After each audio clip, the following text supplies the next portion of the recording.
ನಾವು ಈ ವಿಡಿಯೋದಲ್ಲಿ ವ್ಯಾಯಾಮದ ಬಗ್ಗೆ ಮಾತಾಡೋಣ. ವ್ಯಾಯಾಮ ಅಂದ್ರೇನು, ಅದರಿಂದ ಏನು ಉಪಯೋಗ, ಅದ್ರ ಬಗ್ಗೆ ನಾವು ಮಾತಾಡೋಣ. ಸಾಮಾನ್ಯವಾಗಿ ಎಲ್ಲರೂ ವ್ಯಾಯಾಮ ಅಂತಂದರೆ ಏನೋ ಒಂಥರ ಆರೋಗ್ಯ ಚೆನ್ನಾಗಿರುತ್ತೆ, ಏನೋ ಒಂಥರ ಆರೋಗ್ಯ ಸರಿ ಹೋಗುತ್ತೆ, ರೋಗಗಳೆಲ್ಲ ವಾಸಿ ಆಗ್ತವೆ, ಏನೋ ಒಂಥರ ಶಕ್ತಿ ಬರುತ್ತೆ ಅಂತ ಹೇಳ್ಬಿಟ್ಟು ವ್ಯಾಯಾಮ ಮಾಡ್ತಾರೆ. ವ್ಯಾಯಾಮದಲ್ಲಿ ನೂರಾರು ಅನೇಕ ವಿಧಗಳಿದ್ದಾವೆ. ಅವನ್ನೆಲ್ಲ ಒಬ್ಬೊಬ್ಬರು ಒಂದೊಂದು ಪ್ರಾಕ್ಟೀಸ್ ಮಾಡ್ತಾ ಇರ್ತಾರೆ. ಯಾವುದೇ ದೈಹಿಕ ಶ್ರಮ ಅದು ವ್ಯಾಯಾಮ. ಅರ್ಥ ಆಯ್ತಾ? ನೀನು ಏನನ್ನ ಮಾಡು, ನೀನು ಯೋಗ ಮಾಡು, ಸೂರ್ಯ ನಮಸ್ಕಾರ ಮಾಡು, ಆಮೇಲೆ ವಾಕಿಂಗ್ ಮಾಡು, ಜಿಮ್ಮಿಗೆ ಹೋಗು, ಕರಾಟೆ, ಕುಂಫು, ಜೂಡೋ, ಬಾಕ್ಸಿಂಗ್ ಮಾಡು, ಏನಾದರೂ ಮಾಡು, ಡ್ಯಾನ್ಸ್ ಮಾಡು. ದೈಹಿಕವಾಗಿ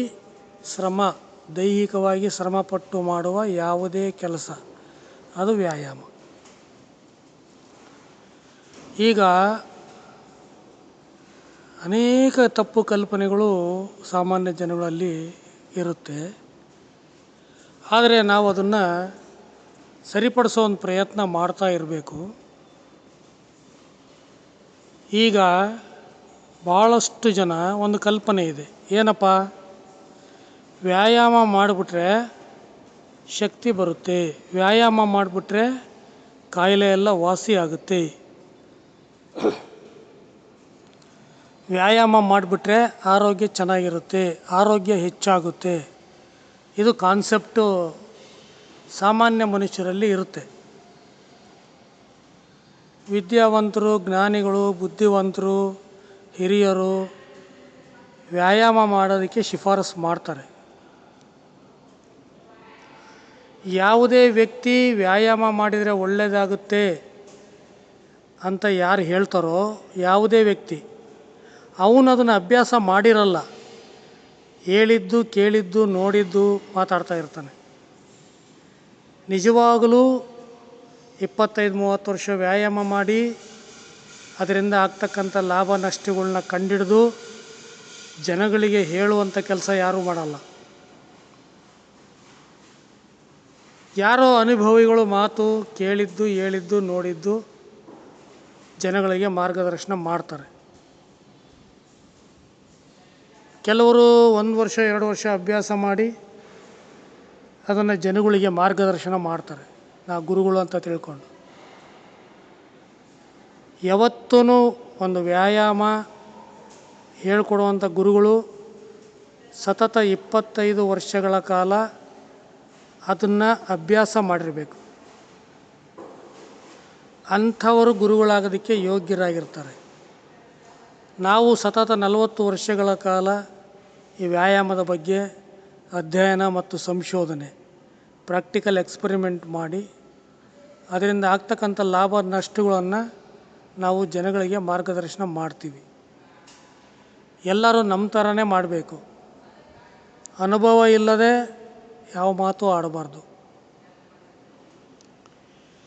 ಭಾಳಷ್ಟು ಜನಕ್ಕೆ ಏನಪ್ಪ ಒಂದು ತಪ್ಪು ಕಲ್ಪನೆ ಇದೆ ಅಂದರೆ, ವ್ಯಾಯಾಮ ಮಾಡಿಬಿಟ್ರೆ ಶಕ್ತಿ ಬರುತ್ತೆ, ಆರೋಗ್ಯ ಬರುತ್ತೆ, ಇದು ಒಂದು ಕಲ್ಪನೆ ಇದೆ. ಆದರೆ ಶಕ್ತಿ ಸೂತ್ರ ಏನು ಹೇಳುತ್ತೆ ಅಂದರೆ, ನೀನು ಯಾವುದೇ ವ್ಯಾಯಾಮ ಮಾಡಬೇಕು ಅಂದರೆ ಮೊದಲು ನಿನ್ನಲ್ಲಿ ಶಕ್ತಿ ಇರಬೇಕು. ನೀನು ಎಷ್ಟು ಶಕ್ತಿವಂತ, ನಿನ್ನಲ್ಲಿ ಎಷ್ಟು ಶಕ್ತಿ ಇದೆ ಅದರ ಅರಿವು ನಿನಗಿರಬೇಕು. ನಿನ್ನಲ್ಲಿ ಶಕ್ತಿ ಇದೆಯಾ ಇಲ್ವಾ, ನಾ ಶಕ್ತಿವಂತನ ಹೌದಾ ಅಲ್ವಾ, ಅದೆಲ್ಲ ಪರೀಕ್ಷೆಗೆ ಒಳಪಡಿಸ್ಬೇಕು. ನಿನ್ನಲ್ಲಿರುವ ಶಕ್ತಿ ಸಾಮರ್ಥ್ಯವನ್ನು ನೀನು ತಿಳ್ಕೋಬೇಕು. ತಿಳ್ಕೊಂಡು ನೀನು ಎಷ್ಟು ಶಕ್ತಿ ಇದೆಯೋ ಅದರ ಅರ್ಧದಷ್ಟು ವ್ಯಾಯಾಮ ಮಾಡಬೇಕು. ಮತ್ತು ಶಕ್ತಿ ಸೂತ್ರದಲ್ಲಿ ಹೇಳಿರುವ ನಿಯಮಗಳ ಪ್ರಕಾರ ವ್ಯಾಯಾಮ ಮಾಡಬೇಕು. ಶಕ್ತಿ ಸೂತ್ರದಲ್ಲಿ ನೀವು ತರಬೇತಿ ಪಡಿಬೇಕು. ಶಕ್ತಿ ಸೂತ್ರದಲ್ಲಿ ಏನು ಹೇಳಿದ ನಿಯಮಗಳನ್ನು ಪಾಲನೆ ಮಾಡಬೇಕು. ಪಾಲನೆ ಮಾಡ್ಕೊಂಡು ವ್ಯಾಯಾಮ ಮಾಡಬೇಕು. ವ್ಯಾಯಾಮ ಅಂದರೆ ಏನು ಅಂತ ಕಲಿಬೇಕು. ಅದು ಅಷ್ಟು ಸುಲಭವಾದ ವಿದ್ಯೆ ಅಲ್ಲ. ವ್ಯಾಯಾಮ ಅನ್ನೋದು ಬಹಳ ದೊಡ್ಡ ವಿದ್ಯೆ, ಅದನ್ನು ನೀವು ಕಲಿಬೇಕು. ಈಗ ಶಕ್ತಿ ಇದ್ರೇ ವ್ಯಾಯಾಮ ಮಾಡಬೇಕು. ಶಕ್ತಿ ಇಲ್ಲ ಅಂದರೆ ವ್ಯಾಯಾಮ ಮಾಡಬಾರ್ದು. ನಿನ್ನಲ್ಲಿ ಶಕ್ತಿ ಇಲ್ಲ ಅಂದರೆ ನೀನು ವ್ಯಾಯಾಮ ಮಾಡಿದರೆ ಅದರಿಂದ ನಿನ್ನ ಅಂಗಾಂಗಗಳು, ಹೃದಯ, ಕಿಡ್ನಿ, ಲಿವರು ಎಲ್ಲ ತುಂಬ ತೊಂದರೆ ಅನುಭವಿಸ್ತವೆ. ನೀನು ವ್ಯಾಯಾಮ ಮಾಡೋದ್ರ ಉದ್ದೇಶ ಏನು, ವ್ಯಾಯಾಮ ಅಂದರೆ ಏನು, ಅದನ್ನು ನೀನು ಕಲಿಬೇಕು ಫಸ್ಟ್. ಅದನ್ನು ಯಾಕೆ ಮಾಡಬೇಕು? ಶಕ್ತಿ ಸೂತ್ರದಲ್ಲಿ ಎಲ್ಲ ಹೇಳಿದೆ, ಅದನ್ನು ನೀನು ಕಲಿ. ಅದರಲ್ಲಿರ್ತಕ್ಕಂಥ ನಿಯಮಗಳನ್ನ ನೀನು ಪಾಲಿಸು. ಸುಮ್ಮನೆ ಶಕ್ತಿ ಇಲ್ಲ, ಏನೂ ಇಲ್ಲ, ವ್ಯಾಯಾಮ ಮಾಡೋದು. ಶಕ್ತಿನೇ ಇಲ್ಲ, ವ್ಯಾಯಾಮ ಮಾಡೋದು, ವಿಪರೀತ ವ್ಯಾಯಾಮ ಮಾಡೋದು, ಅನ್ಸೈಂಟಿಫಿಕ್, ಅವೈಜ್ಞಾನಿಕವಾಗಿ ವ್ಯಾಯಾಮ ಮಾಡೋದು. ಶಕ್ತಿ ಇದ್ದರೆ ವ್ಯಾಯಾಮ ಮಾಡಬೇಕು, ಶಕ್ತಿ ಇಲ್ಲ ಅಂದರೆ ವ್ಯಾಯಾಮ ಮಾಡಬಾರ್ದು ಅನ್ನೋದು ಕೂಡ ಗೊತ್ತಿಲ್ಲ. ಅದನ್ನು ಯಾರೂ ಹೇಳೂ ಇಲ್ಲ, ಹೇಳೋದು ಇಲ್ಲ. ವ್ಯಾಯಾಮ ಮಾಡಿದರೆ ಶಕ್ತಿ ಬರುತ್ತೆ ಅಂತ ಕೆಲವರು ಮಾಡ್ತಾಯಿರ್ತಾರೆ. ಅದೆಂಗೆ ಶಕ್ತಿ ಬರುತ್ತೆ? ವ್ಯಾಯಾಮ ಮಾಡಿದರೆ ಶಕ್ತಿ ಹೆಂಗೆ ಬರುತ್ತೆ? ಈಗ ಆರೋಗ್ಯ ಅಂದ್ರೇನಪ್ಪ? ಶಕ್ತಿನೇ ಆರೋಗ್ಯ. ಆಯುಷ್ಯ ಅಂದ್ರೇನಪ್ಪ? ಶಕ್ತಿನೇ ಆಯುಷ್ಯ. ಪ್ರಾಣ ಅಂದ್ರೇನಪ್ಪ? ಶಕ್ತಿನೇ ಪ್ರಾಣ. ನಮ್ಮ ದೇಹದಲ್ಲಿ ಒಂದು ಅದ್ಭುತವಾದ ಶಕ್ತಿ ಇದೆ. ಅದು ಎಲ್ಲಿದೆ, ಹೆಂಗಿದೆ, ಯಾವ ರೀತಿ ಇದೆ, ಅದೆಲ್ಲ ಶಕ್ತಿ ಸೂತ್ರದಲ್ಲಿ ಕ್ಲೀನಾಗಿ ಹೇಳಿದ್ದಾರೆ. ಅದನ್ನೆಲ್ಲ ನೀನು ಕಲಿಬೇಕು. ನಿನಗೆ ಶಕ್ತಿ ಅಂದರೆ ಏನು ಅಂತ ಗೊತ್ತಿಲ್ಲ, ಅದು ಎಲ್ಲಿರುತ್ತೆ ಅಂತ ಗೊತ್ತಿಲ್ಲ, ವ್ಯಾಯಾಮ ಮಾಡ್ತೀಯ. ಶಕ್ತಿ ಇದ್ದರೆ ವ್ಯಾಯಾಮ ಮಾಡಬೇಕು, ಶಕ್ತಿ ಇಲ್ಲ ಅಂದರೆ ವ್ಯಾಯಾಮ ಮಾಡಬಾರ್ದು, ಅದು ಕೂಡ ಗೊತ್ತಿಲ್ಲ. ನೀನು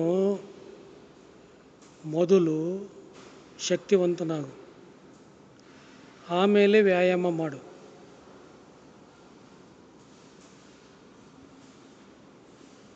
ಶಕ್ತಿ ಇಲ್ಲದೆ ಇರತಕ್ಕಂಥ ವ್ಯಕ್ತಿ, ಶಕ್ತಿಹೀನರು, ದುರ್ಬಲರು ವ್ಯಾಯಾಮ ಮಾಡಿದರೆ ಅಂಗಾಂಗಗಳೆಲ್ಲ ಸ್ಟ್ರೈನ್ ಆಗಿ ಸೌದೋಗ್ತವೆ, ಅಂಗಾಂಗಗಳ ವೈಫಲ್ಯ ಉಂಟಾಗುತ್ತೆ, ಅನೇಕ ರೋಗಗಳು ಬರುತ್ತೆ.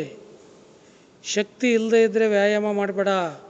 ಒಂದು ವೇಳೆ ಮಾಡಿದರೆ ಅನೇಕ ರೋಗಗಳು ಬರ್ತವೆ ಮತ್ತು ಬಹುಬೇಗ ಸಾವು ಬರುತ್ತೆ. ಶಕ್ತಿ ಇಲ್ಲದಲೇ ಮಾಡಬೇಡ. ಹಾಗಾದರೆ ಎಷ್ಟೋ ಜನ ಆಸ್ಪತ್ರೆಯಲ್ಲಿ ಅಡ್ಮಿಟ್ ಆಗಿರ್ತಾರಪ್ಪ. ಡಾಕ್ಟ್ರ್ ಅವರಿಗೆ ಯಾಕೆ ವ್ಯಾಯಾಮ ಹೇಳ್ಕೊಡಲ್ಲ, ಫೀಲ್ಡಿಗೆ ಕಳಿಸಲ್ಲ, ಜಿಮ್ಮಿಗೆ ಕಳಿಸಲ್ಲ?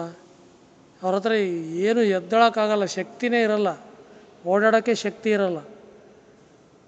ವ್ಯಾಯಾಮ ಮಾಡಿದ್ರೆ ಶಕ್ತಿ ಬರುತ್ತಲ್ವಾ? ಆದರೆ ಅವ್ರಿಗೆ ಯಾರೂ ಶಿಫಾರಸು ಮಾಡಲ್ಲ. ಯಾಕೆ ಅಂತಂದರೆ ಶಕ್ತಿ ಇದ್ರೇ ವ್ಯಾಯಾಮ ಮಾಡಬೇಕು. ಶಕ್ತಿ ಇಲ್ಲ ಅಂದರೆ ವ್ಯಾಯಾಮ ಮಾಡುವಂಥ ಯಾರೂ ಹೇಳಲ್ಲ. ಅರ್ಥ ಆಯ್ತಾ? ಶಕ್ತಿ ಇಲ್ಲದೆ ಇರೋರು ಎಷ್ಟು ಜನ ಇದ್ದಾರೆ? ಮುದುಕರಿದ್ದಾರೆ, ಹುಡುಗರಿದ್ದಾರೆ, ಸಣ್ಣ ಮಕ್ಕಳಿದ್ದಾರೆ, ರೋಗಿಗಳಿದ್ದಾರೆ. ಶಕ್ತಿ ಇಲ್ಲದೆ ಇರೋರು ಭಾಳಷ್ಟು ಜನ ಇದ್ದಾರೆ. ಅವರೆಲ್ಲ ವ್ಯಾಯಾಮ ಮಾಡಿದ್ರೆ ಶಕ್ತಿ ಬಂದ್ಬಿಡುತ್ತಾ? ಆರೋಗ್ಯ ಇಲ್ಲದವ್ರು ಎಷ್ಟು ಜನ ಇದ್ದಾರೆ? ಎಷ್ಟು ಜನ ಹಾಸ್ಪಿಟ್ಲಲ್ಲಿ ಅಡ್ಮಿಟ್ ಆಗಿದ್ದಾರೆ? ಎಷ್ಟು ಜನ ಇದ್ದಾರೆ ನೋಡು ಆರೋಗ್ಯ ಸರಿ ಇಲ್ಲದವರು? ಅವರೆಲ್ಲ ವ್ಯಾಯಾಮ ಮಾಡಿಬಿಟ್ರೆ ಸರಿ ಹೋಗ್ಬಿಡುತ್ತಾ? ಅಂಥವ್ರು, ಶಕ್ತಿ ಇಲ್ಲದವ್ರು, ದುರ್ಬಲರು ವ್ಯಾಯಾಮ ಮಾಡಿದರೆ ಮೂಳೆ ಮಾಂಸ ಎಲ್ಲ ಕರಗೋಗುತ್ತೆ, ರಕ್ತ ಮೂಳೆ ಮಾಂಸ ಎಲ್ಲ ಕರಗೋಗುತ್ತೆ, ಶಕ್ತಿಯಾಗಿ ಪರಿವರ್ತನೆ ಆಗುತ್ತೆ, ತಾತ್ಕಾಲಿಕವಾಗಿ ಶಕ್ತಿ ಬಂದಂಗೆ ಆಗುತ್ತೆ. ಆದರೆ ಅದು ಶಾಶ್ವತ ಅಲ್ಲ. ಮೊದಲು ಶಕ್ತಿ ಸಂಪಾದನೆ ಮಾಡಿ ಆಮೇಲೆ ನೀನು ವ್ಯಾಯಾಮ ಮಾಡಬೇಕು. ಶಕ್ತಿ ಸಂಪಾದನೆ ಮಾಡೋದು ಹೇಗೆ ಅದನ್ನು ನೀನು ಕಲಿಬೇಕು. ವ್ಯಾಯಾಮ ಮಾಡೋದು ಹೇಗೆ ಅದನ್ನು ನೀನು ಕಲಿಬೇಕು. ಸುಮ್ಮನೆ ವಾಕಿಂಗ್ ಮಾಡಿದ್ರೆ ಶಕ್ತಿ ಬರುತ್ತೆ, ಆ ವ್ಯಾಯಾಮ ಮಾಡಿದ್ರೆ ಶಕ್ತಿ ಬರುತ್ತೆ, ಈ ಶಕ್ತಿ ಬರೋದಿಲ್ಲ. ಶಕ್ತಿ ಖರ್ಚಾಗುತ್ತೆ. ನೀನೇನಾದರೂ ದೈಹಿಕ ಶ್ರಮ ಮಾಡಿದರೆ ನಿನ್ನಲ್ಲಿರುವ ಶಕ್ತಿ ಖರ್ಚಾಗುತ್ತೆ, ವ್ಯಯ ಆಗುತ್ತೆ, ಲಾಸ್ ಆಗುತ್ತೆ, ಎನರ್ಜಿ ಲಾಸ್ ಆಗುತ್ತೆ. ನೀನು ಒಂದು ವೇಳೆ ಶಕ್ತಿನ ಬರೇ ಲಾಸ್ ಮಾಡ್ಕೊತ ಹೋದರೆ, ಶಕ್ತಿ ಬರೀ ಲಾಸ್ ಆಗ್ತಂತ ಹೋದರೆ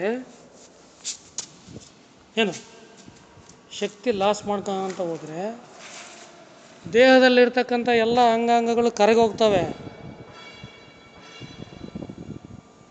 ರಕ್ತ, ಮೂಳೆ, ಮಾಂಸ, ಕೊಬ್ಬು ಎಲ್ಲ ಕರಗೋಗುತ್ತೆ. ನಮ್ಮ ದೇಹದಲ್ಲಿ ಶಕ್ತಿ ಯಾವುದಪ್ಪ? ರಕ್ತ, ಮೂಳೆ, ಮಾಂಸ, ಕೊಬ್ಬು ತಾನೆ. ಶಕ್ತಿ ಆ ರೂಪದಲ್ಲಿರುತ್ತೆ ತಾನೆ. ಶಕ್ತಿಯೆಲ್ಲ ಖರ್ಚು ಮಾಡಿಬಿಟ್ಟು, ಅದನ್ನೆಲ್ಲ ಖರ್ಚು ಮಾಡಿಬಿಟ್ಟು ನಾನು ವ್ಯಾಯಾಮ ಮಾಡಿದ್ರೆ ಚೆನ್ನಾಗಿದ್ದೀನಿ ಅಂದರೆ, ನೀನು ಶಕ್ತಿ ಇದ್ದರೆ ವ್ಯಾಯಾಮ ಮಾಡು, ಶಕ್ತಿ ಇಲ್ಲ ಅಂದರೆ ಮಾಡಬೇಡ. ಶಕ್ತಿ ಸಂಪಾದನೆ ಮಾಡು, ಆಮೇಲೆ ವ್ಯಾಯಾಮ ಮಾಡು. ಶಕ್ತಿ ಸಂಪಾದನೆ ಮಾಡೋಕ್ಕೆ ವ್ಯಾಯಾಮ ಬೇಕಾಗಿಲ್ಲ, ಯಾವುದೇ ಕ್ರೀಡೆ ಆಟಪಾಠಗಳು ಬೇಕಾಗಿಲ್ಲ. ಶಕ್ತಿ ಸಂಪಾದನೆ ಮಾಡೋದಕ್ಕೆ ಯಾವೂ ಬೇಕಾಗಿಲ್ಲ. ಶಕ್ತಿ ಸಂಪಾದನೆ ಮಾಡು ಮೊದಲು, ಅದನ್ನು ಕಲಿ. ಶಕ್ತಿ ಸೂತ್ರವನ್ನು ಕಲಿ, ಶಕ್ತಿ ಸೂತ್ರದ ನಿಯಮವನ್ನು ಪಾಲಿಸು, ಶಕ್ತಿ ಬರುತ್ತೆ. ವ್ಯಾಯಾಮ ಮಾಡೋದ್ರಿಂದ ಶಕ್ತಿ ಬರಲ್ಲ, ಶಕ್ತಿ ಖರ್ಚಾಗುತ್ತೆ. ಆದರೆ ವ್ಯಾಯಾಮ ಅನ್ನೋ ಒಂದು ಪದಕ್ಕೆ ನೂರಾರು ಅರ್ಥಗಳಿದ್ದಾವೆ. ಸಮಯ ಸಂದರ್ಭಕ್ಕೆ ತಕ್ಕ ಹಾಗೆ ನೀನು ಅದನ್ನು ಉಪಯೋಗಿಸ್ಬೇಕು. ನಿನ್ನ ಶಕ್ತಿಯನ್ನು ನೀನು ಯಾವ ರೀತಿ ಉಪಯೋಗಿಸ್ಬೇಕು, ಒಂದು ಸಮಯ ಸಂದರ್ಭಕ್ಕನುಸಾರವಾಗಿ ಅದನ್ನು ನೀನು ಉಪಯೋಗಿಸ್ಬೇಕು. ಅದನ್ನು ಉಪಯೋಗಿಸೋ ರೀತಿ ಮಾರ್ಗಗಳನ್ನು ಕಲಿಬೇಕು. ಸುಮ್ಮನೆ ಯಾರೋ ಮಾಡ್ತಾರಂತ ನೀನು ಮಾಡಬಾರ್ದು. ವ್ಯಾಯಾಮ ಅಂದರೆ ಏನು, ಅದಕ್ಕೊಂದು ಅರ್ಥ ಇದೆ, ಅದನ್ನು ನೀನು ತಿಳ್ಕೊಬೇಕು. ಈಗೆಲ್ಲ ಆನ್ಲೈನ್ ಬಂದುಬಿಟ್ಟಿದೆ, ಆನ್ಲೈನ್ನಲ್ಲಿ ಹೊಡಿತಾರೆ. ಆನ್ಲೈನ್ನಲ್ಲಿ ಅದು ಸಿಗೋದಿಲ್ಲ, ಈ ಇನ್ಫಾರ್ಮೇಷನ್ ಆನ್ಲೈನ್ನಲ್ಲಿ ಸಿಗೋದಿಲ್ಲ. ನೀನು ಆನ್ಲೈನ್ ಬಂದಿದೆ, ಸೈನ್ಸ್ ಇಂಪ್ರೂವ್ ಆಗಿದೆ, ಎಲ್ಲ ವಿಷಯಗಳು ಆನ್ಲೈನ್ನಲ್ಲಿ ಸಿಗುತ್ತೆ, ಅದು ಸುಳ್ಳು. ಆನ್ಲೈನ್ ಎಷ್ಟೇ ಬಂದಿದ್ರೂ ಆನ್ಲೈನ್ನಲ್ಲಿ ಎಲ್ಲ ವಿಷಯಗಳು ಸಿಗಲ್ಲ, ತರಬೇತಿ ಸಿಗಲ್ಲ. ನೀನು ತರಬೇತಿ ಪಡಿಬೇಕು, ವಿದ್ಯಾಭ್ಯಾಸ ಪಡಿಬೇಕು, ತರಬೇತಿ ಪಡಿಬೇಕು. ವ್ಯಾಯಾಮ ಮಾಡೋದು ಹೆಂಗೆ ಅಂತ ತರಬೇತಿ ಪಡಿಬೇಕು, ಕಲಿಬೇಕು. ಆನ್ಲೈನ್ನಲ್ಲೆಲ್ಲ ಮಾಡೋಕ್ಕಾಗಲ್ಲ. ಪ್ರಾಕ್ಟಿಕಲ್ ಗುರುಗಳ ಹತ್ರ ಕಲಿಬೇಕು. ಆನ್ಲೈನ್ನಲ್ಲಿ ತಿಳ್ಕೊಳೋದ್ರಿಂದ ಇನ್ಫಾರ್ಮೇಷನ್ ಸಿಗುತ್ತೆ ಹೊರತು ಅದು ತರಬೇತಿ ಅನಿಸಲ್ಲ. ಪ್ರಾಕ್ಟಿಕಲ್ ತರಬೇತಿ ತಗೋಬೇಕು ನೀನು. ಬಾ, ಶಕ್ತಿ ಸೂತ್ರಕ್ಕೆ ಜಾಯಿನ್ ಆಗು, ತರಬೇತಿ ಕೊಡ್ತಾರೆ. ಅಥವಾ ನಿಮ್ಮ ಅಕ್ಕಪಕ್ಕದಲ್ಲಿ ಯಾರೇ ಗುರುಗಳಿದ್ರೂ ಅವ್ರ ಹತ್ರ ತರಬೇತಿ ಪಡಿ. ನಿನಗೆಲ್ಲೂ ಯಾರೂ ಸಿಗಲಿಲ್ಲ ಅಂದರೆ ಶಕ್ತಿ ಸೂತ್ರ ಸಂಸ್ಥೆಗೆ ಬಾ, ಅಲ್ಲಿ ನೀನು ಎಲ್ಲ ಹೇಳ್ಕೊಡ್ತಾರೆ, ಪ್ರಾಕ್ಟಿಕಲಿ ಎಲ್ಲ ಕಲಿಬೋದು. ಆನ್ಲೈನ್ನಲ್ಲಿ ಎಲ್ಲ ಕಲಿಯೋಕ್ಕಾಗೋದಿಲ್ಲ. ಆನ್ಲೈನ್ನಲ್ಲಿ ವ್ಯಾಯಾಮ, ಆನ್ಲೈನ್ನಲ್ಲಿ ಯೋಗ, ಆನ್ಲೈನ್ನಲ್ಲಿ ಕ್ರೀಡೆಗಳು, ಆನ್ಲೈನ್ನಲ್ಲೆಲ್ಲ ಮಾಡೋಕ್ಕಾಗೋದಿಲ್ಲ. ಆನ್ಲೈನ್ನಲ್ಲಿ ಶಕ್ತಿ ಸಂಪಾದನೆ ಮಾಡೋದು ಹೇಗೆ ಅಂತ ಕೇಳಿದ ತಕ್ಷಣವೇ, ಅದನ್ನು ಓದಿದ ತಕ್ಷಣವೇ ನೀನು ಶಕ್ತಿ ಬರೋಲ್ಲ. ಅದನ್ನು ನೀನು ಪ್ರಾಕ್ಟಿಕಲಿ ನೀನು ದೇಹ ದಂಡಿಸಿ ಗುರುಗಳ ಹತ್ರ ಪ್ರಾಕ್ಟೀಸ್ ಮಾಡಬೇಕು. ಗುರುಗಳ ಮಾರ್ಗದರ್ಶನದಲ್ಲಿ ಪ್ರಾಕ್ಟೀಸ್ ಮಾಡಿ ಅದನ್ನು ಕಲಿತು ಅದನ್ನು ನಿನ್ನ ಜೀವನದಲ್ಲಿ ಅಳವಡಿಸ್ಕೋಬೇಕು. ಯಾವುದೇ ವಿದ್ಯೆ ನೀವು ಆನ್ಲೈನ್ನಲ್ಲಿ ಸಿಗೋದಿಲ್ಲ. ಅದನ್ನು ನೀನು ದೈಹಿಕವಾಗಿ ಶ್ರಮಪಟ್ಟು ಗುರುಗಳ ಮಾರ್ಗದರ್ಶನದಲ್ಲಿ ಕಲಿಬೇಕು. ಎಲ್ಲ ಆನ್ಲೈನ್ನಲ್ಲಿ ಸಿಗೋದಿಲ್ಲ. ನಾನು ನಿಮಗೆ ಈ ಮುಖಾಂತರ ಏನು ಹೇಳೋದಂದರೆ, ಶಕ್ತಿ ಸಂಪಾದನೆ ಮಾಡೋಕ್ಕೋಸ್ಕರ ವ್ಯಾಯಾಮ ಮಾಡಬೇಡ್ರಿ, ಆರೋಗ್ಯ ಸಂಪಾದನೆ ಮಾಡೋಕ್ಕೋಸ್ಕರ ವ್ಯಾಯಾಮ ಮಾಡಬೇಡ್ರಿ. ಮೊದಲು ಶಕ್ತಿ ಸಂಪಾದನೆ ಮಾಡಿರಿ, ಆಮೇಲೆ ಬೇಕಾದ್ರೆ ವ್ಯಾಯಾಮ ಮಾಡಿರಿ. ವ್ಯಾಯಾಮ ಅನ್ನೋದು ದೈಹಿಕ ಶ್ರಮ. ದೈಹಿಕ ಶ್ರಮ ಅಂದರೆ ಶಕ್ತಿ ಖರ್ಚಾಗುತ್ತೆ. ಶಕ್ತಿ ಇದ್ರೇ ವ್ಯಾಯಾಮ ಮಾಡಬೇಕು, ಶಕ್ತಿ ಇದ್ರೇ ದೈಹಿಕ ಶ್ರಮ ಮಾಡಬೇಕು, ಇಲ್ಲ ಮಾಡಬಾರ್ದು. ಸುಮ್ಮನೆ ಶಕ್ತಿ ಇಲ್ಲ, ಏನೂ ಇಲ್ಲ, ವ್ಯಾಯಾಮ ಮಾಡಿ ದೇಹ ಎಲ್ಲ ಸೌದೋಗಿ ಅತಿ ಶೀಘ್ರದಲ್ಲಿ ಕೈಕಾಲುಗಳೆಲ್ಲ ಸುಸ್ತಾಗಿ ಅಂಗಾಂಗಗಳೆಲ್ಲ ವೈಫಲ್ಯತೆ ಉಂಟಾಗಿ ಅತಿ ಶೀಘ್ರದಲ್ಲಿ ಸಾವನ್ನಪ್ತಾರೆ. ವ್ಯಾಯಾಮ ಮಾಡೋರಿಗೆ ಇನ್ನೊಂದು ಕಿವಿ ಮಾತು ಏನು ಅಂದರೆ, ಈಗ ನಿನ್ನ ದೇಹದಲ್ಲಿ ಹೃದಯ ಇದೆ, ಕಿಡ್ನಿ ಇದೆ, ಲಿವರ್ ಇದೆ, ಬ್ರೈನ್ ಇದೆ, ಲಂಗ್ಸ್ ಇದೆ, ಈ ಥರ 79 ಅಂಗಾಂಗಗಳು ಇದೆ. ಅವೆಲ್ಲ ಆಟೋಮೆಟಿಕ್ಕಾಗಿ ಕೆಲಸ ಮಾಡ್ತಾ ಇರ್ತವೆ. ಅವೆಲ್ಲ ಮಾಂಸಖಂಡಗಳಿಂದ ನರಗಳಿಂದ ಮಾಡಿರ್ತತೆ. ಅವೆಲ್ಲ ನಾರ್ಮಲ್ಲಾಗಿರಬೇಕು. ನಿನ್ನ ಬಾಡಿನಲ್ಲಿ ಹೃದಯ ನಾರ್ಮಲ್ಲಾಗಿರಬೇಕು, ಮೆದುಳು, ಕಿಡ್ನಿ, ಲಿವರೆಲ್ಲ ನಾರ್ಮಲ್ಲಾಗಿರಬೇಕು. ಅವು ತನ್ನ ಒರಿಜಿನಲ್ ಸೈಜಿಂದ ದಪ್ಪ ಆಗೋದು, ಒರಿಜಿನಲ್ ಸೈಜ್ಗಿಂತ ಕಡಿಮೆ ಆಗೋದು, ಅತಿ ಹೆಚ್ಚು ಒತ್ತಡ ಬೀಳೋದು ಇಂಥವೆಲ್ಲ ಮಾಡಬಾರ್ದು. ನರಗಳನ್ನೆಲ್ಲ ದಪ್ಪ ಮಾಡೋದು, ಹೃದಯ ದಪ್ಪ ಮಾಡೋದು, ಕಿಡ್ನಿ, ಮೆದುಳು, ಲಿವರ್ ಎಲ್ಲ ದಪ್ಪ ಮಾಡೋದು, ಲಂಗ್ಸ್ ಎಲ್ಲ ದಪ್ಪ ಮಾಡೋದು, ಅವೆಲ್ಲ ಮಾಡಬಾರ್ದು. ರಕ್ತ ಸಂಚಾರ ವ್ಯತ್ಯಯ ಆಗುತ್ತೆ. ಬಿ ಪಿ, ಶುಗರು ಆ ಥರ ಎಲ್ಲ ಕಾಯಿಲೆ ಇರೋರು ಮಾಡಲೇಬಾರ್ದು. ಹೆಚ್ಚು ಕಮ್ಮಿ ಹೇಳಬೇಕು ಅಂದರೆ, ಈಗ ನಿನ್ನ ದೇಹದಲ್ಲಿರ್ತಕ್ಕಂಥ ಒರಿಜಿನಲ್ ಸೈಜ್ ನರಗಳಿದಾವಪ್ಪ, ಬ್ಲಡ್ ವೆಸಲ್ಸು, ಆ ಒರಿಜಿನಲ್ ಸೈಜ್ನಲ್ಲೇ ಇರಬೇಕವು. ಅವು ದಪ್ಪ ಮಾಡಬಾರ್ದು ಅಥವಾ ತೆಳ್ಳಗೆ ಮಾಡಬಾರ್ದು. ಒರಿಜಿನಲ್ ಸೈಜ್ ಇರಬೇಕು. ನಿನ್ನ ಹೃದಯನ ದಪ್ಪ ಮಾಡೋದು, ತೆಳ್ಳಗೆ ಮಾಡೋದು ಮಾಡಬಾರ್ದು. ಈಗ ನೀನು ಅತಿಯಾಗಿ ವ್ಯಾಯಾಮ ಮಾಡಿದರೆ 3 ತಾಸು, 8 ತಾಸು, 10 ತಾಸು, ಆಗ ನಿನ್ನ ದೇಹದಲ್ಲಿರ್ತಕ್ಕಂಥ ವೈಟಲ್ ಆರ್ಗನ್ಸ್ ಅಂದರೆ ನಾನು ಹೇಳಿದ್ನಲ್ಲ 79 ಅಂಗಾಂಗಗಳು, ಅವು ಆಟೋಮೆಟಿಕ್ಕಾಗಿ ಕೆಲಸ ಮಾಡ್ತಾವೆ, ನಿನ್ನ ನಿಯಂತ್ರಣದಲ್ಲಿರಲ್ಲ. ಅವೆಲ್ಲ ಡಿಸ್ಟರ್ಬ್ ಆಗ್ತವೆ, ಅವೆಲ್ಲ ಡ್ಯಾಮೇಜ್ ಆಗ್ತವೆ, ಅವಕ್ಕೆಲ್ಲ ಪ್ರೆಷರ್ ಬೀಳುತ್ತೆ. ಕಣ್ಣಿಗೆ ಕಾಣದಂಥ ನರಗಳಿರ್ತವೆ, ಅವೆಲ್ಲ ಡ್ಯಾಮೇಜ್ ಆಗ್ತವೆ. ನೀನು ವ್ಯಾಯಾಮ ಮಾಡಿಬಿಟ್ಟು ನರಗಳನ್ನೆಲ್ಲ ದಪ್ಪ ಮಾಡ್ಕೊಂಬಿಟ್ಟು ಇಲ್ಲ ಡ್ಯಾಮೇಜ್ ಮಾಡ್ಕೊಂಬಿಟ್ಟು ನೀನು ಕಾಯಿಲೆ ಅಂತ ಆಸ್ಪತ್ರೆಗೆ ಹೋದರೆ ಅವ್ರು ಏನು ಮಾಡ್ತಾರೆ ಡಾಕ್ಟ್ರು? ವಿಪರೀತವಾಗಿ ಒತ್ತಡ ಹಾಕಿ ಹೃದಯಕ್ಕೆಲ್ಲ ತೊಂದರೆ ಕೊಟ್ಬಿಟ್ಟು ಹೃದಯ ಎಲ್ಲ ಅಸ್ತವ್ಯಸ್ತ ಮಾಡಿದರೆ ಆ ಡಾಕ್ಟ್ರು ಏನು ಮಾಡ್ತಾರೆ, ಯಾರೇನು ಮಾಡ್ತಾರೆ, ಎಲ್ಲೋದ್ರೂ ಸರಿ ಹೋಗಲ್ಲದು. ಸ್ವಲ್ಪ ವ್ಯಾಯಾಮ ಮಾಡಬೇಕಾದ್ರೆ ಇದನ್ನು ಕೂಡ ಗಮನದಲ್ಲಿಟ್ಕೊಳ್ಳಿ. ವೈಟಲ್ ಆರ್ಗನ್ಸು ಡಿಸ್ಟರ್ಬ್ ಆಗಬಾರ್ದು. ಸೈಜ್ ದಪ್ಪ ಆಗೋದು, ತೆಳ್ಳಗಾಗೋದು ಮಾಡಬಾರ್ದು. ವೈಟಲ್ ಆರ್ಗನ್ಸ್ ಮೇಲೆ ಪ್ರೆಷರ್ ಹಾಕೋದು, ಒತ್ತಡ ಕೊಡೋದು, ಅವು ಡ್ಯಾಮೇಜ್ ಮಾಡೋದು ಇಂಥವೆಲ್ಲ ಮಾಡಬಾರ್ದು. ಅವು ನಾರ್ಮಲ್ಲಾಗಿ ಇರಬೇಕು. ಅವು ಹೆಂಗೆ? ಅವು ಆಟೋಮೆಟಿಕ್ಕಾಗಿ ನಾರ್ಮಲ್ಲಾಗಿ ಅವು ಭಾಳ ಸ್ಮೂತಾಗಿರ್ತವೆ. ಲಂಗ್ಸು, ಹಾರ್ಟು, ಕಿಡ್ನಿ, ಲಿವರು ಇವೆಲ್ಲ ಸ್ಮೂತ್ ಆರ್ಗನ್ಸು. ಮೆದುಳು, ನರಗಳು ತುಂಬ ಸ್ಮೂತಾಗಿರ್ತವೆ. ಅವು ತಮ್ಮ ಒರಿಜಿನಾಲಿಟಿನ ಕಳ್ಕೋಬಾರ್ದು. ನಾನು ಹೇಳಿದ್ದು ನಿನಗೆ ಅರ್ಥ ಆಗೈತೆ ಅಂತ ಭಾವಿಸ್ತೀನಿ.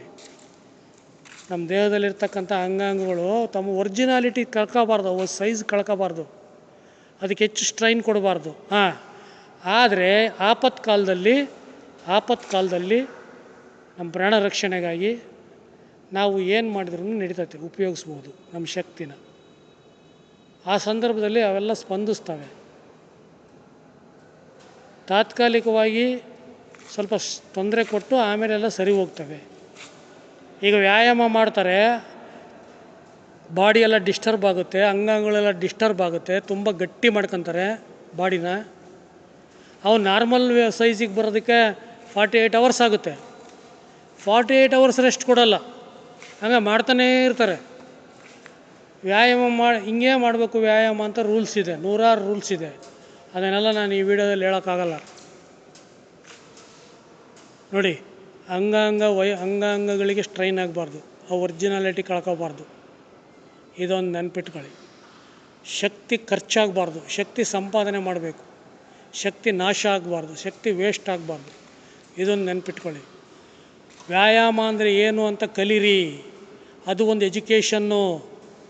ಅದನ್ನು ವರ್ಷಾನುಗಟ್ಟಲೆ ಕಲಿಬೇಕು. ಕೆಲವೊಂದು ವ್ಯಾಯಾಮಗಳು 1 ವರ್ಷ, ಕೆಲವೊಂದು ವ್ಯಾಯಾಮಗಳು 5 ವರ್ಷ, ಕೆಲವೊಂದು ವ್ಯಾಯಾಮಗಳು 10 ವರ್ಷ. ಗುರುಗಳ ಅಧೀನದಲ್ಲಿ ಕಲಿಬೇಕು.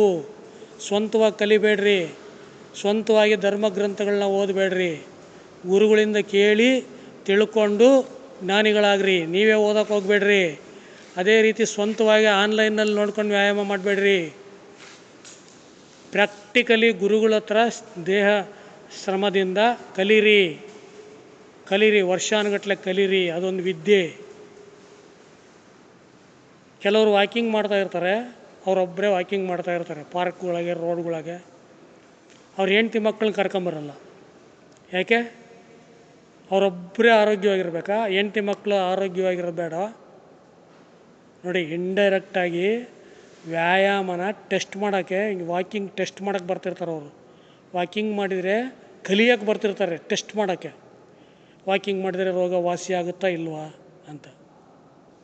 ರೋಗ ಬಂದಿರೋರು ವಾಕಿಂಗ್ ಮಾಡಿದರೆ ರೋಗ ವಾಸಿ ಆಗಲ್ಲ. ರೋಗ ಬಂದಿರೋರು ಶಕ್ತಿ ಉತ್ಪಾದನೆ ಮಾಡಬೇಕು, ಶಕ್ತಿ ರಕ್ಷಣೆ ಮಾಡಬೇಕು. ಅದು ಬಿಟ್ಬಿಟ್ಟು ವ್ಯಾಯಾಮ ನೋಡಿ, ಅವ್ರು ಇಂಡೈರೆಕ್ಟಾಗಿ ಹೇಳ್ತಾರೆ. ಅವ್ರಿಗೇನು ನಂಬಿಕೆ ಇಲ್ಲ. ಅವ್ರು ಹೊಟ್ಟೆ ಹುಟ್ಟಿದ ಮಕ್ಕಳು ಕರ್ಕೊಂಡು ಹೋಗೋದಿಲ್ಲ, ತಾಳಿ ಕಟ್ಟಿದ ಹೆಂಡ್ತಿನ ಕರ್ಕೊಂಡು ಹೋಗಿಲ್ಲ, ಎತ್ತ ತಂದೆ ತಾಯಿನ ಕರ್ಕೊಂಡು ಪಾರ್ಕಿಗೆ ವಾಕಿಂಗ್ ಹೋಗಲ್ಲ. ಯಾಕೆ ಅಂತಂದರೆ ಅವ್ರಿಗೆ ಕಾನ್ಫಿಡೆನ್ಸ್ ಇಲ್ಲ. ಅದರಿಂದ ಉಪಯೋಗ ಇದೆ, ಪ್ರಯೋಜನ ಇದೆ ಗೊತ್ತಿಲ್ಲ. ಆಮೇಲೆ ಅವರಿಗೆ ವಯಸ್ಸಾದ ತಂದೆ ತಾಯಿಗಳು ಬರಲ್ಲ, ಅವ್ರಿಗೆ ಶಕ್ತಿ ಇರೋಲ್ಲ. ಎಷ್ಟೊಂದು ಅಜ್ಞಾನ ತುಂಬಿದೆ ಅಂದರೆ ಅದು ಸರಿಪಡಿಸೋ ಪ್ರಯತ್ನ ಮಾಡೋಣ. ಕೆಲವರಿಗೆ ಎಲ್ಲ ತಿಳುವಳಿಕೆ ಇರುತ್ತೆ, ಕೆಲವರಿಗೆ ಜ್ಞಾನ ಇರುತ್ತೆ, ಅವ್ರು ಇನ್ನೊಬ್ರಿಗೆ ಹೇಳಲ್ಲ. ಈ ಹೇಳೋ ಅಂಥವ್ರಿಗೆ ಅರ್ಧಂಬರ್ಧ ತಿಳುವಳಿಕೆ ಜ್ಞಾನ ಇರುತ್ತೆ. ಈಗ ಕೆಲವರು ಒಬ್ಬ ಆದರ್ಶ ವ್ಯಕ್ತಿಗಳನ್ನ ಇಟ್ಕೊಂಡ್ಬಿಟ್ಟಿರ್ತಾರೆ. ಯಾರೋ ಒಬ್ಬ ಶ್ರೀಮಂತ, ಇವನು ನಮ್ಮ ಆದರ್ಶ ವ್ಯಕ್ತಿ, ಅವನು ಹೇಳಿದ್ದೆಲ್ಲ ಮಾಡ್ತಾರೆ. ಅವನಿಗೆ ಅದು ಅನುಭವ ಇರಲ್ಲ, ಅವನು ನೋಡಿ ಕೇಳಿ ಓದಿದ್ದು ಮಾಡ್ತಾ ಹೇಳ್ತಾನೆ. ಹಂಗಾಗಿ ಸರಿಯಾದ ಜ್ಞಾನ ಪಡೀರಿ. ವ್ಯಾಯಾಮ ಮಾಡೋದು ಹೇಗೆ, ಸರಿಯಾದ ಜ್ಞಾನ ಪಡೀರಿ.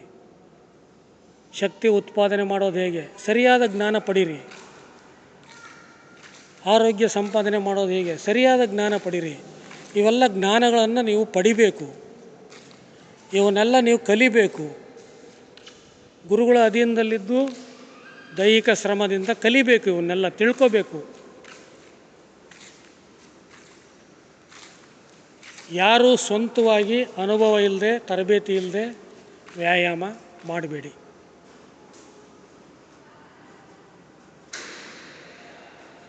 ಶಕ್ತಿ ಸೂತ್ರದಲ್ಲಿ ಎಲ್ಲ ವಿವರವಾಗಿ ಕೊಟ್ಟಿದೆ, ಎಲ್ಲ ನಿಯಮಗಳು ಪಾಲನೆ ಮಾಡಿ. ವ್ಯಾಯಾಮ ಅಂದರೆ ಏನು, ಯಾವ ರೀತಿ ಮಾಡಬೇಕು ಅನ್ನೋ ಜ್ಞಾನ ಸಂಪಾದನೆ ಮಾಡಿ. ಶಕ್ತಿ ಸೂತ್ರದಲ್ಲಿ ಎಲ್ಲ ಕೊಟ್ಟಿದೆ. ನಾನು ಹೇಳಿದ ವಿಷಯ ನಿಮಗೆ ಅರ್ಥ ಆಗೈತೆ ಅಂತ ತಿಳ್ಕೊಂಡಿದ್ದೀನಿ. ಅರ್ಥ ಮಾಡ್ಕೊಳ್ಳಿ, ಜ್ಞಾನ ಸಂಪಾದನೆ ಮಾಡಿ, ಶಕ್ತಿ ಸೂತ್ರದ ನಿಯಮಗಳನ್ನು ಪಾಲನೆ ಮಾಡಿ. ಹೆಚ್ಚಿನ ವಿಷಯ ಮುಂದಿನ ವಿಡಿಯೋದಲ್ಲಿ ನಾನು ನಿಮಗೆ ಶೇರ್ ಮಾಡ್ತೀನಿ. ಇದುವರೆಗೂ ನೀವು ಸಹನೆಯಿಂದ ಕೇಳಿದ್ದಕ್ಕೆ ನಿಮಗೆ ಧನ್ಯವಾದಗಳು. Thank you.